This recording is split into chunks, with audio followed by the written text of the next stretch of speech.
Hello student, welcome to our YouTube channel commerce efficiency. आज की class में cover करें कंसेप्ट क्लासिफिकेशन ऑफ अकाउंट्स के बारे में। इसे लास्ट क्लास में हमने कवर किया था कि डबल एंट्री सिस्टम क्या होता है, जिसमें हमने उसका इंट्रोडक्शन, मीनिंग, डेफिनेशन, प्रिंसिपल और कैरेक्टरिस्टिक्स के डबल एंट्री सिस्टम की कवर की थी। अगर अभी तक आपने लास्ट क्लास ही नहीं देखे ताकि आपके स्टडी में कंसिस्टेंसी बनी रहे। अगर अभी तक आपने मेरे YouTube चैनल कॉमर्स एफिशिएंसी को सब्सक्राइब नहीं किया, सब्सक्राइब कीजिए और बेल आइकन जरूर प्रेस कीजिए ताकि जब भी मैं न्यू वीडियोस अपलोड करूं सबसे पहले नोटिफिकेशन आपके पास जाए, आप वीडियोस को देखकर आपकी स्टडी बूस्ट अप हो। कवर करते हैं classification of accounts. Classification of accounts दो तरीके से क्लासीफाई किया जाता है। एक होता है पर्सनल अकाउंट और दूसरा होता है इम्पर्सनल अकाउंट। इम्पर्सनल अकाउंट को फर्दर डिवाइड कर दिया जाता है रियल अकाउंट में और नॉमिनल अकाउंट में। पर्सनल अकाउंट की जो क्लासिफिकेशन की जाती है फर्दर आगे नेचुरल पर्सनल अकाउंट में, आर्टिफिशियल पर्सनल अकाउंट में और रिप्रेजेंटेटिव पर्सनल अकाउंट में की जाती है।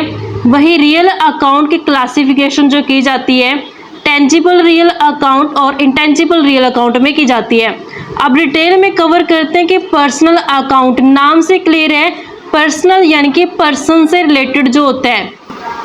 पर्सनल अकाउंट ऐसा अकाउंट जो इंडिविजुअल, फर्म, कंपनी और इंस्टीट्यूशन से रिलेटेड होता है, ऐसे अकाउंट को हम पर्सनल अकाउंट बोलते हैं। जैसे account of Mohan, account of Ramchandra, Krishnachandra, account of DCM limited, account of Delhi university, bank account, capital account of the proprietor, drawing account of the proprietor etcetera. ये सभी पर्सनल अकाउंट हैं। ये इंडिविजुअल से, फर्म से, कंपनी और इंस्टीट्यूशन से रिलेटेड हैं। तो पर्सनल अकाउंट का रूल क्या रहते हैं कि जो पर्सन रिसीव करेगा उसे हम डेबिट करेंगे, जो पर्सन गिवर होगा उसे हम क्रेडिट करेंगे। पर्सनल अकाउंट का रूल है डेबिट द रिसीवर और क्रेडिट द गिवर। जो पर्सन रिसीव करेगा उसे डेबिट करेंगे, जो पर्सन देने वाला होगा, गिवर होगा, उसे हम क्रेडिट करेंगे। जैसे एग्जाम्पल के लिए पेड किए गए 20,000 रुपये हरि को। एग्जाम्पल लेते हैं, paid rupees 20,000 to Hari. To का मतलब होता है को, हरि को 20,000 रुपये पे कर दिए। तो यहाँ पे हरि कौन है? रिसीवर है, क्योंकि जब हरि को पे किए गए बिजनेस द्वारा तो हरि क्या करेगा? रिसीव करेगा। तो हरि रिसीव करने वाला है, तो हम पर्सनल अकाउंट के रूल के हिसाब से रिसीवर को क्या करेंगे? डेबिट करेंगे। तो हरि क्या हो जाएगा? डेबिट हो जाएगा। जब इसे पे किया गया है तो बिजनेस से पैसा चला गया, कैश है जो आउटफ्लो हो गया, कैश है जो चला गया, जिस कारण से कैश अकाउंट को हम क्रेडिट कर देंगे। तो जर्नल एंट्री कैसे पास करेंगे? Hari debit to cash account 20,000 से। अनदर एग्जांपल लेते हैं कि रिसीव्ड हुए अमाउंट, रिसीव्ड रुपीज़ 10,000 फ्रॉम होते से, किससे रिसीव हुए? मोहन से रिसीव हुए हैं। तो जब मोहन से रिसीव होंगे तो कैश बिजनेस में आएगा। जब कैश रिसीव होगा तो कैश अकाउंट को डेबिट कर देंगे। तो यहाँ पे मोहन से रिसीव हो रहे हैं, तो मोहन कौन हो गया? यहाँ पे गिवर हो गया। देने वाला कौन है? मोहन है। तो गिवर के अकाउंट को रूल के हिसाब से हम क्या करेंगे? क्रेडिट कर देंगे। तो 2 में मोहन को हमने क्रेडिट कर देना है 10,000 से, 10,000 से। तो जर्नल एंट्री हो जाएगी cash account debit to Mohan 10,000, 10,000। Next आता है कि ऑब्जेक्ट क्या होता है पर्सनल अकाउंट का।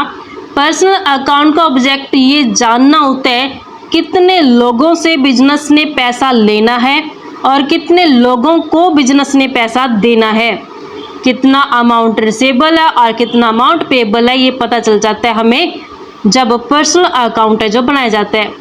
अब पर्सनल अकाउंट को फर्दर क्लासीफाई किया गया है natural personal account, artificial personal account, representative personal account में।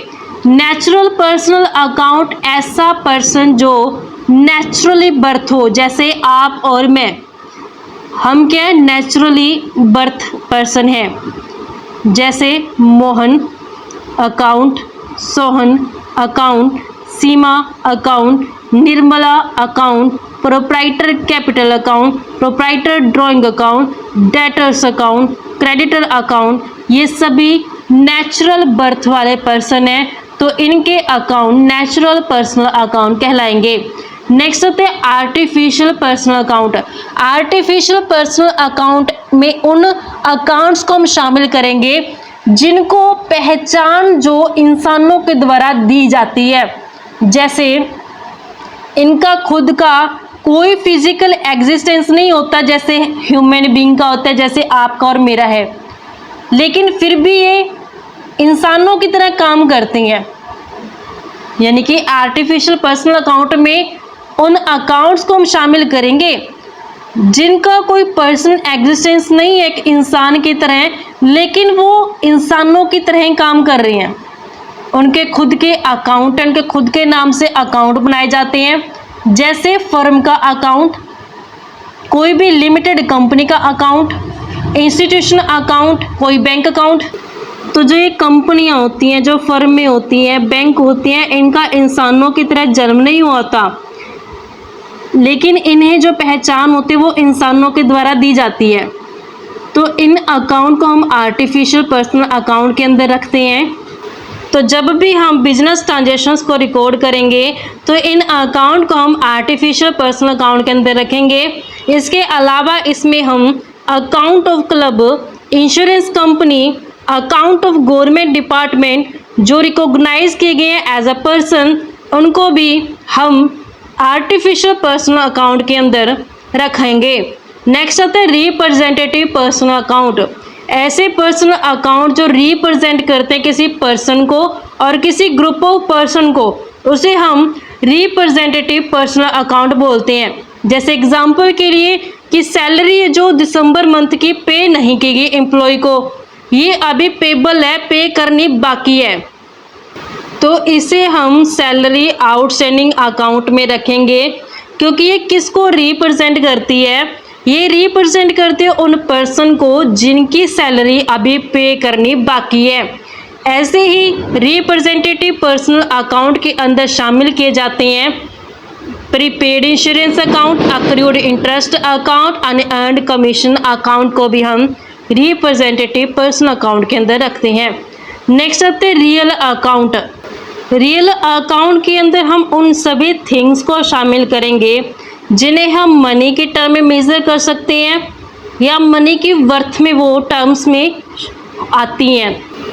और सेकेंडली ये प्रॉपर्टी में बिजनेस की, यानी कि एक तो मनी के टर्म में मेज़र होनी चाहिए, दूसरा वो बिजनेस की प्रॉपर्टी होनी चाहिए, उनको हम रियल अकाउंट के अंदर शामिल करते हैं। जैसे cash account, furniture account, machinery account, building account और गुडविल अकाउंट। रूल क्या रहता है इसका, debit what comes in and credit what goes out. जो चीज़ बिजनेस के अंदर आएगी उसे हम डेबिट करेंगे, जो चीज़ बिजनेस से चली जाएगी उसे हम क्रेडिट करेंगे।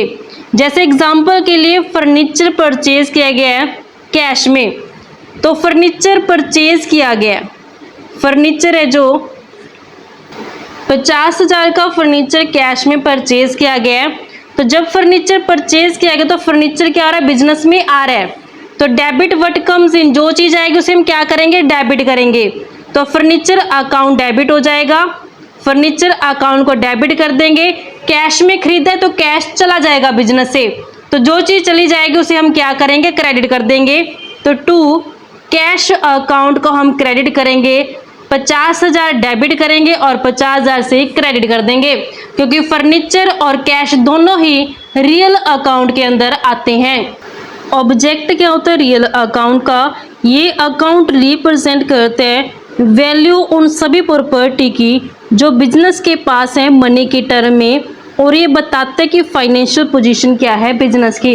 रियल अकाउंट को आगे फर्दर क्लासीफाई किया गया है टेंजिबल रियल अकाउंट में और इंटेंजिबल रियल अकाउंट में। टेंजिबल रियल अकाउंट में उन अकाउंट को शामिल किया जाता है, उन थिंग्स को शामिल किया जाता है जिन्हें हम टच कर सकते हैं, फील कर सकते हैं, मेज़र कर सकते हैं, परचेज और सेल कर सकते हैं। जैसे एग्जांपल के लिए cash account, stock account, furniture account, land account, building account etcetera. तो यहाँ ध्यान रखना बच्चों कि कैश अकाउंट को तो टेंजिबल रियल अकाउंट के अंदर शामिल किया जाएगा, बल्कि बैंक अकाउंट को हम इस रियल अकाउंट के अंदर शामिल ना करके आर्टिफिशियल पर्सनल अकाउंट के अंदर शामिल करेंगे, क्योंकि ये रिप्रेजेंट करता है उन अकाउंट को जो बैंकिंग कंपनी है, यानी कि जो आर्टिफिशियल पर्सन है। नेक्स्ट आते हैं इंटेंजिबल रियल अकाउंट। ये अकाउंट रिप्रेजेंट करते हैं उन थिंग्स को जिन्हें हम टच नहीं कर सकते, लेकिन इनकी वैल्यू को हम जरूर मेज़र करते हैं मनी के टर्म में। जैसे goodwill account, patent account, trademarks account, copyright account, ये सभी इंटेंजिबल रियल अकाउंट के अंदर आते हैं। नेक्स्ट आते हैं नॉमिनल अकाउंट। इन अकाउंट में हम सभी एक्सपेंस और इनकम को शामिल करते हैं। एग्जाम्पल है जो नॉमिनल अकाउंट के एक्सपेंस अगर बात करें, जो सैलरी पे की जाती है, रेंट पे किया जाता है, डिस्काउंट अलाउ करना, बैड डेट, ये सभी नॉमिनल अकाउंट में एक्सपेंसेस से रिलेटेड होते हैं। वही नॉमिनल अकाउंट में इनकम से जो रिलेटेड होते हैं वो कमीशन रिसीव होना, इंटरेस्ट रिसीव होना, डिस्काउंट रिसीव होना, ये सब नॉमिनल अकाउंट के अंदर इनकम से रिलेटेड होते हैं। रूल क्या होता है कि जितने भी एक्सपेंसेस और लॉसेस होंगे उन्हें हम डेबिट कर देंगे, जितनी भी इनकम और गेन होगी उसे हम क्रेडिट कर देंगे। जैसे एग्जांपल के लिए पे किया गया 40,000 सैलरी क्या है, एक्सपेंस है। नॉमिनल अकाउंट के रूल के हिसाब से हमने एक्सपेंस को क्या करना है, डेबिट कर देना है। तो सैलरी क्या हो जाएगी, डेबिट हो जाएगी। जब पेमेंट किया जाएगा तो कैश बिजनेस से चला जाएगा, तो कैश अकाउंट को हम क्रेडिट करेंगे।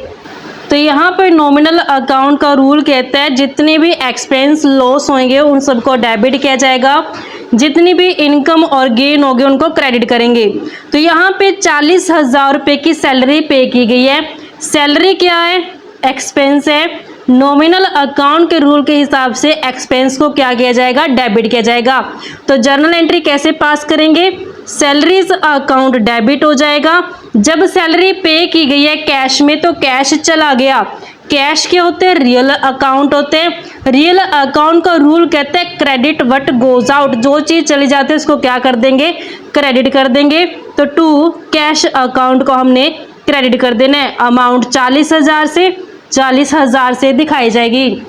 ये तो हमने एक्सपेंस का लिया। अब अनदर एग्जांपल लेते हैं इनकम का। अगर मान लेते हैं एग्जांपल के लिए कि रिसीव्ड हुए हैं अमाउंट 5,000 रुपये कमीशन के। कमीशन क्या है, इनकम। तो इनकम को रूल के अकॉर्डिंग क्रेडिट किया जाएगा। तो क्रेडिट में कमीशन करेंगे टू कमीशन अकाउंट। तो जब कमीशन रिसीव हुए तो बिजनेस के पास कैश आ रहा है। कैश होते हैं रियल अकाउंट। रूल कहते हैं रियल अकाउंट का डेबिट व्हाट कम्स इन। जब कैश बिजनेस में आएगा तो कैश अकाउंट को डेबिट कर दिया जाएगा 5,000 से 5,000 से। तो नॉमिनल अकाउंट का ऑब्जेक्ट क्या होता है, ये जानना होता है कितना अमाउंट स्पेंड कर दिया गया है वेरियस हेड्स के ऊपर एक पार्टिकुलर पीरियड के अंदर, और कितना इनकम रिसीव हुआ है वेरियस हेड से एक पार्टिकुलर पीरियड के अंदर। तो इम्पोर्टेंट नोट कहते हैं कि जब भी कोई वर्ड जिसमें हम प्रीफिक्स या फिर सफिक्स प्री होते हैं, नाम से पहले, सफिक्स होते हैं नाम के बाद, अगर हम एडिट करते हैं तो वो नॉमिनल अकाउंट पर्सनल अकाउंट बन जाएगा। जैसे एग्जांपल के लिए नॉमिनल अकाउंट में रेंट अकाउंट आता है। रेंट पे किया गया, एक्सपेंस है, रेंट रिसीव हो रहा है तो इनकम है, तो ये नॉमिनल अकाउंट के अंदर शामिल किया जाता है।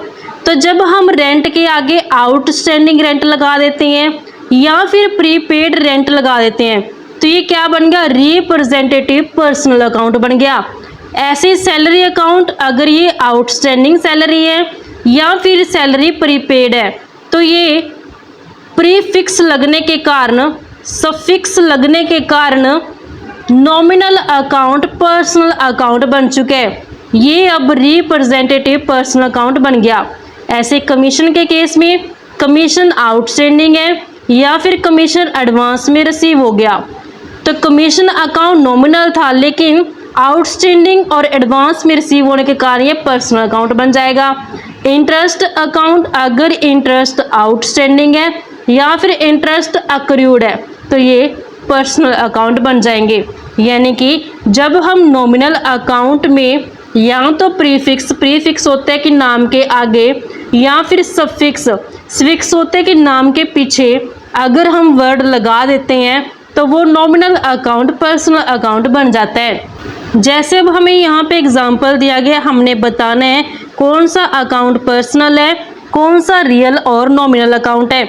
सबसे पहले आती है कैपिटल प्रोप्राइटर से रिलेटेड होती है, ये पर्सनल अकाउंट में आएगी।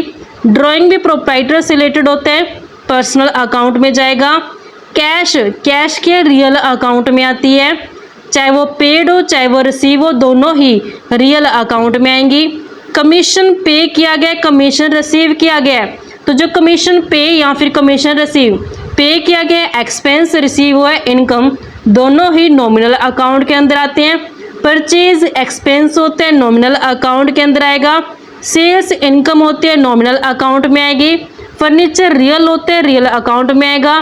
कैश रियल होती है, रियल अकाउंट में आएगी। बैंक, अब यहाँ पे बैंक किस में आता है, आर्टिफिशियल पर्सनल अकाउंट के अंदर आता है। ध्यान रखना बच्चों, कैश तो रियल में होती है, मेरे हाथ में है कैश जिसे मैं देख सकती हूँ छू सकती हूँ, तो ये रियल अकाउंट में आएगी।